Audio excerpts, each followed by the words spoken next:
Hi everyone, good afternoon. Hello. I'm Miss Methel Grace Pitavan. And I am Christian Jade Indak. And this afternoon, we will be showing to you how to perform purity Test. test as well as germination testing. testing. Okay. So, here we are. So please bear with our setup. No, we're really trying hard to actually illustrate to you how to perform the task properly.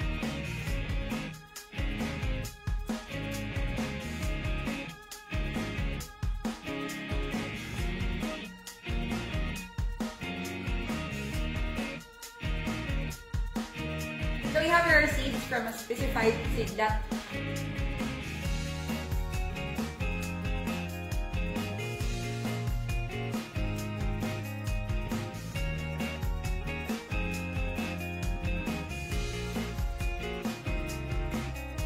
So the variety is PSVSY7.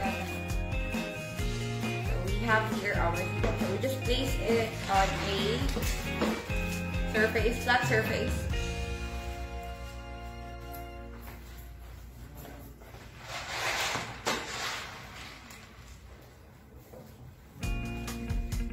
So make sure that wala pong seeds na mahuhulog from T-ball and nailagay po natin yung lahat ng ating seeds. So for your case, diba, yung tinas namin sa inyo ay gumamit kayo ng 250 grams na seeds. So your options are soybean, corn, rice, or these. If pwede po, let's try to identify the variety of the seeds we are using. Now that we are actually done placing all the seeds in a flat surface, then we do the quartering method. So in the quartering method, we divide the seeds into 2 equal parts. Let's make sure na wala pong matatapon.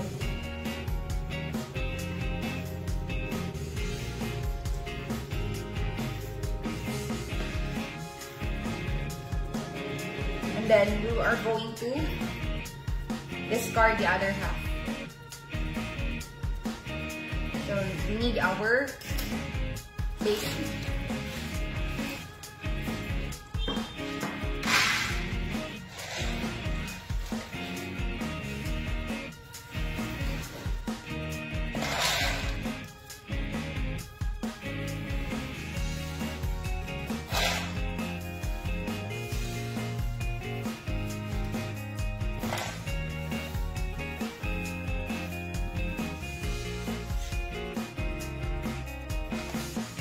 And now we are left with half of the entire chicken. So we're going to mix them together again.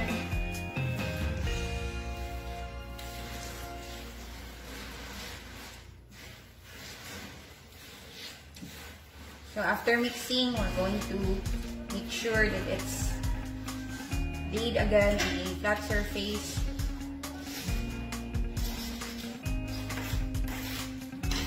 Since we're done dividing it into 2, then we are actually going to divide it into 4 equal parts now. It's like slicing a pizza or slicing a cake.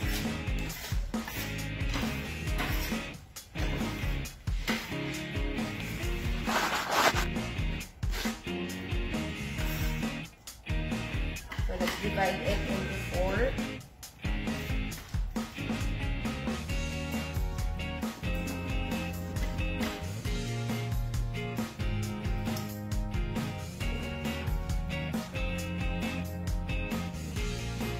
Actually, we are demonstrating to you the quartering method, but there's another method called the random cut method. We'll be focusing on this. So we are going to get this portion as well as this portion. So alternately po kukunin natin. So let's try getting this one, separating this, and then hindi po natin ito isali sa ating working sample.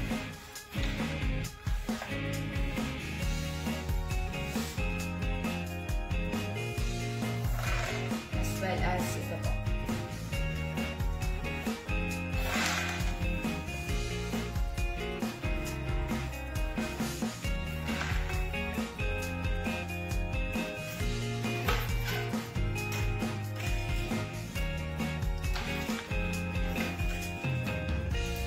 So we're done dividing it into quarters.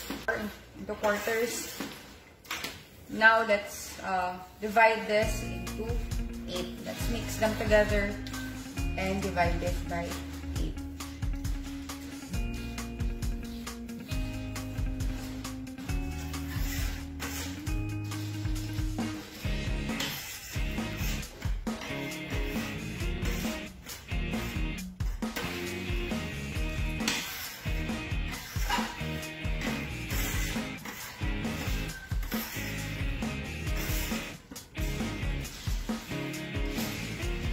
So, i-lay flat po natin sila.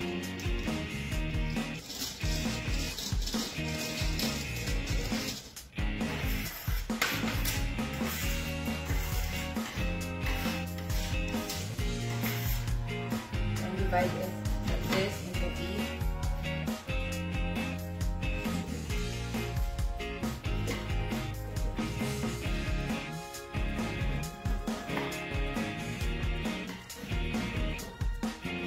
So we have 8 equal parts. Then we get alternately, hindi ko natin isasali. So we have this. We need to get this out.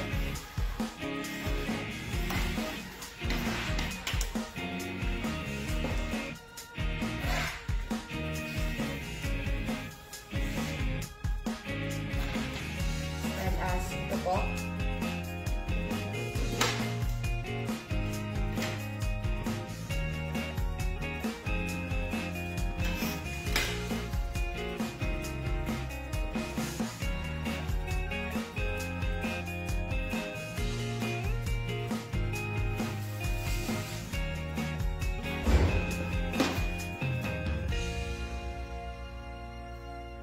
This one as well.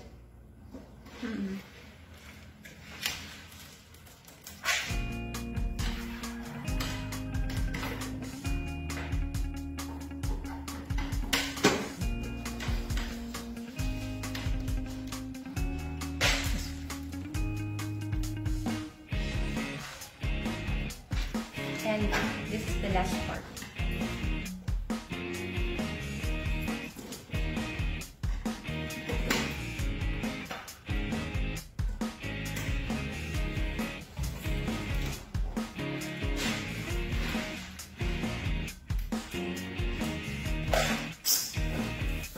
So now we're left with this 4 parts. 4 main parts.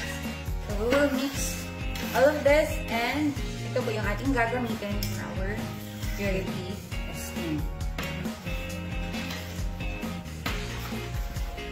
We will be using this as our working sample. This much po, this much. So now we have our working sample and we are ready to perform purity analysis. So first is we are going to weigh our seed, our working sample. So this is the time that we need to have our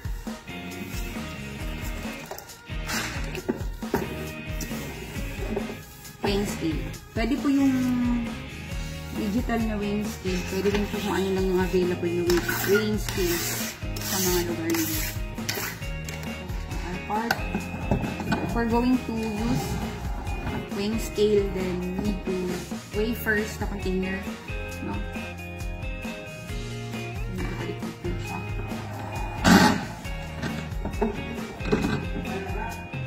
The container is 0.05.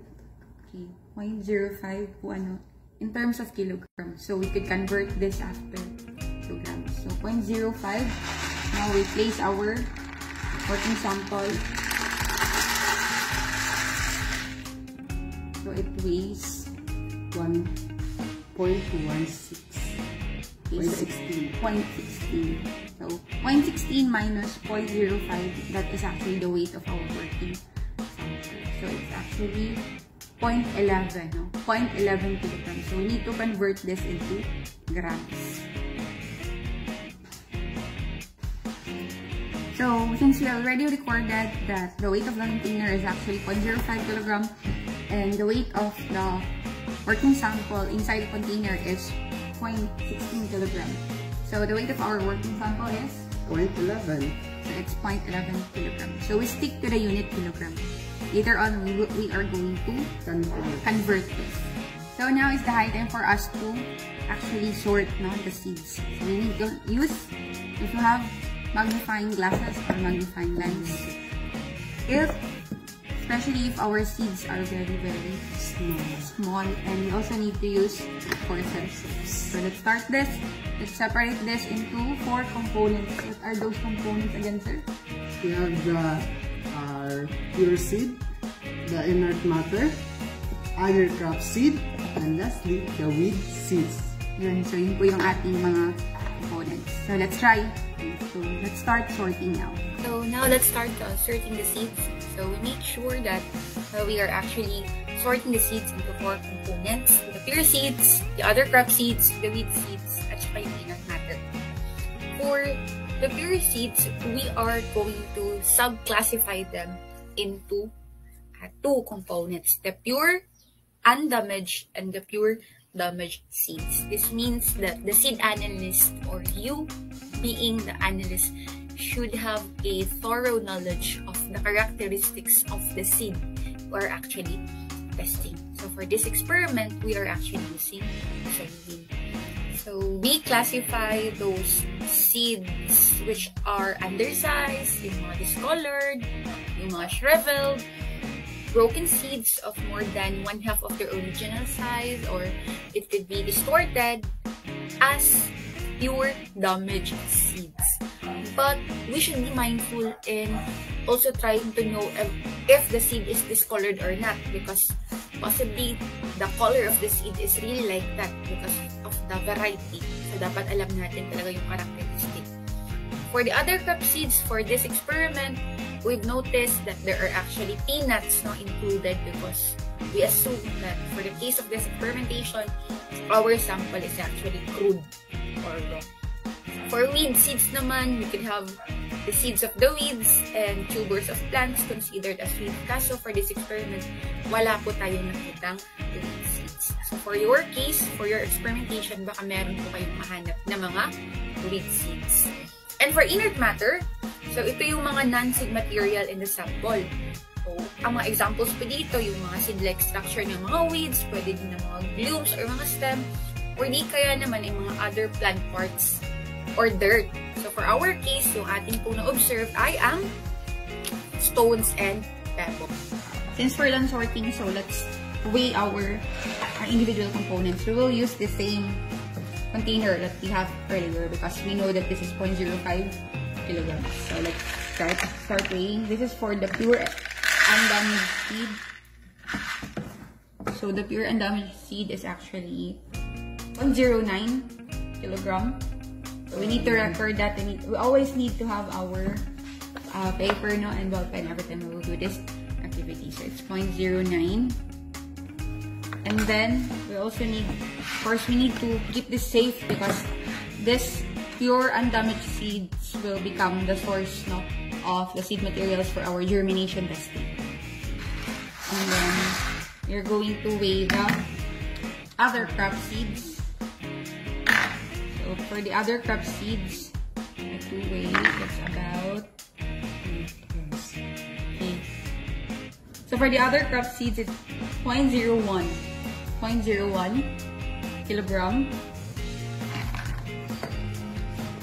For the inert matter, we have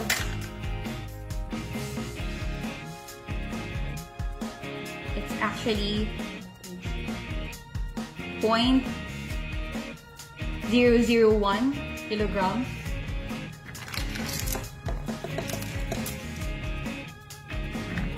Then lastly, we are going to weigh the pure damaged seeds. So it's actually 0.009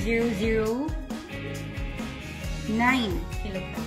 Now we're done weighing each of the components. So let me get my record notes. So for the pure undamaged seeds, we have 0.09 kilograms. So we're going to convert that into grams. That's 90 grams. And then for the inert matter, it's 0.001 kilograms. So it's about 1 gram. For the other crop seeds, which is actually our peanut, so yun po ay 0.01 kilograms, so that's 10 grams. And for the pure damaged seed, we have 0.009, that's around 9 grams. Yan. So, yun po yung ating component for each.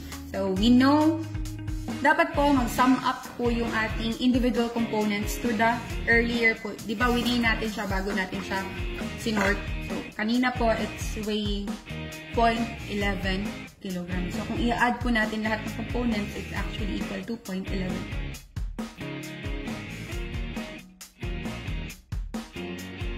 So, now let's begin computing for the percent purity. So, for this example, I will be using the data that I actually gathered from the conduct of the experiment. So, sa inyo po, kung gagamitin niyo po mga data, yung result naman ng inyong experimentation. Dahil ito ay gagawin ko lamang example para meron po tayong guide. Okay? So, alam po natin na yung pure undamaged soybean seeds is weighing 90 grams. Yung other crop seeds naman, for our case, peanuts ay 10 grams. Yung inert matter, ang case po natin, meron po tayong nakuwang stones and pebbles. 1 gram po siya. Tapos yung pure damaged soybean seeds ay 9 grams. So, a total of 110 grams. Para po makompute natin yung percent seed purity, we need to divide the weight of the pure seeds over the weight of the seed lot and multiply it by 100. So, ngayon, ano nga ba yung weight ng ating pure seeds? So, alam natin na ang ating pure seed po ay nakaklasify into 2. Yung pure undamaged, tsaka yung pure damaged. So, tignan po natin yung ating data. Yung pure undamaged seeds po ay 90 grams. Yung pure damaged ay 9 grams. Kaya 90 grams plus 9 grams ay 99 grams. So, 99 grams po ang weight ng ating pure seeds. Paano naman po ang weight ng ating seed lot? So, ang weight po ng ating seed lot, bali po ang ating pong gagamiting weight ay ang weight ng ating working sample. So, alam natin na ang ating working sample, pag susumahin ay 110 grams. Kaya, ang data po dito ay 110 grams. So, meron na po tayong data, makakompute na po natin ang ating percent purity. So, the weight of the pure seeds is 99 grams divided by the weight of the working sample or the seed lot, it's 110 grams. Multiply by 100. So, the total is 90%. Ibig sabihin po that 90% of 110 grams is actually the weight of our pure seed. Yung iba po, yung remaining 10%, yun po yung other crop seeds, inert matter, at weed seeds. Yun, kung ang gagamitin natin ay in grams. Pero kung fix yung unit ninyo in kilograms, so we know that the weight of pure seeds in kilograms is 0.099. And the weight of the working sample in kilograms is 0.11. Kaya 0.099 divided by 0.11 times 100, it's still the same, 90%.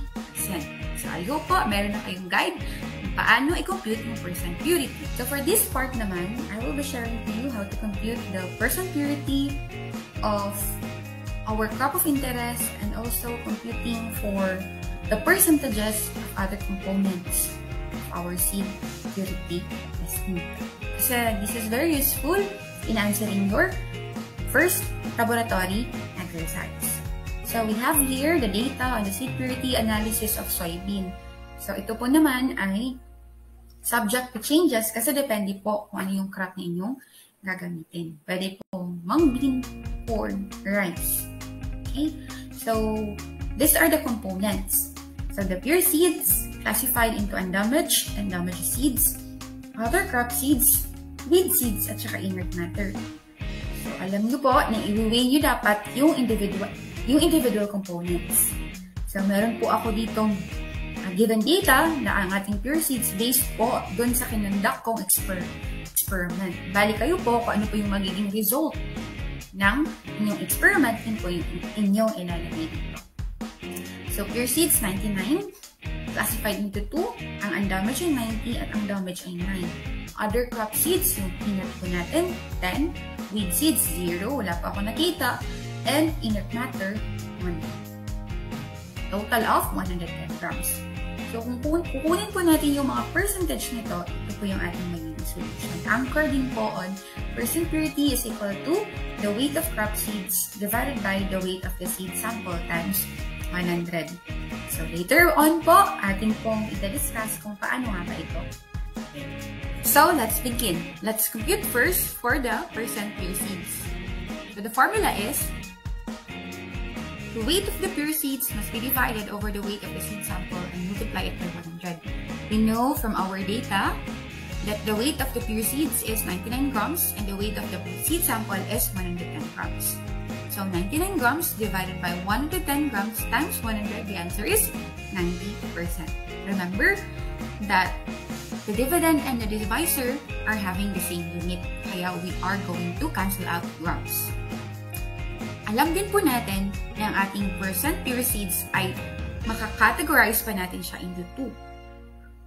For the pure undamaged at saka sa pure damaged. So let's compute for the percent pure undamaged seeds.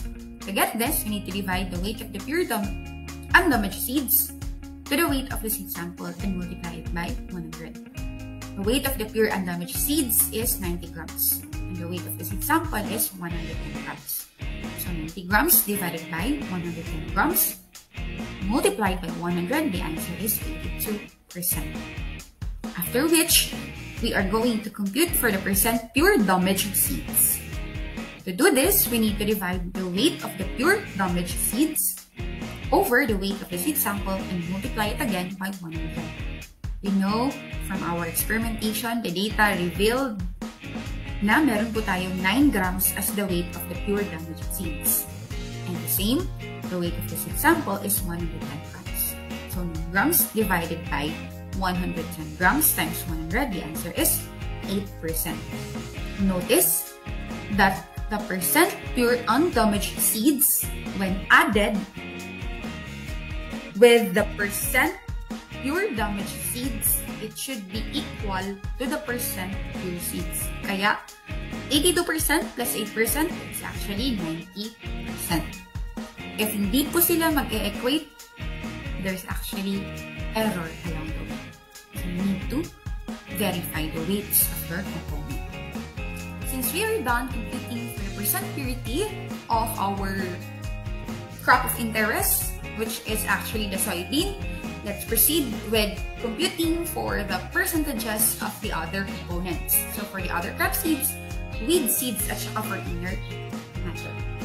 So for other crop seeds, to get its percentage, we need to divide the weight of the other crop seeds over the weight of the seed sample and multiply it by 100. Notice po na sa experiment na ginawa ko, yung na-observe kong other crop seeds ay peanut. In reality po, pwedeng hindi lang po isang other crop seed yung na-mix sa ating seedlot. Yung ibang seedlots, pwedeng madaming other crop seeds. So, pwedeng i-add lang po natin yung lahat. I-total lang po natin para meron lang po tayong isang weight for the other crop seeds. So, going back again to my example. So, we know that the weight of the other crop seeds ay 10 grams. And the weight of the seed sample is 110 grams. So, 10 grams divided by 110 grams multiplied by 100, the answer is 9.1.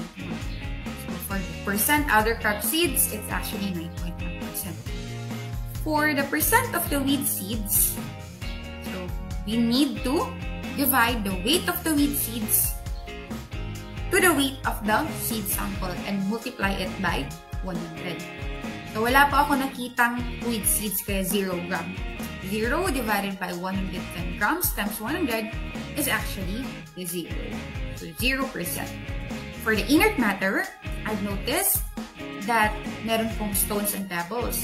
Pinay ko po iyon at nakakuha po ako ng 1 gram. Kaya, weight of the inert matter divided by the weight of the seed sample times 100. 1 gram divided by 110 grams times 100. The answer is... And now, we need to put in the table all of the percentages of each of the components. We know that the pure seeds is actually 90%. When we're going to classify it into two, we have 82% for the undamaged seeds and 8% for the damaged seeds. For the other crop seeds, 9.1%, weed seeds 0%, inert matter 0.9%. These components, when summed together, should be equal to 100%. For the decimal places po, you could use 1 to 2 decimal places. So now it's time for you to compute for your own percent purity using the data that you will acquire from your experiment. Enjoy!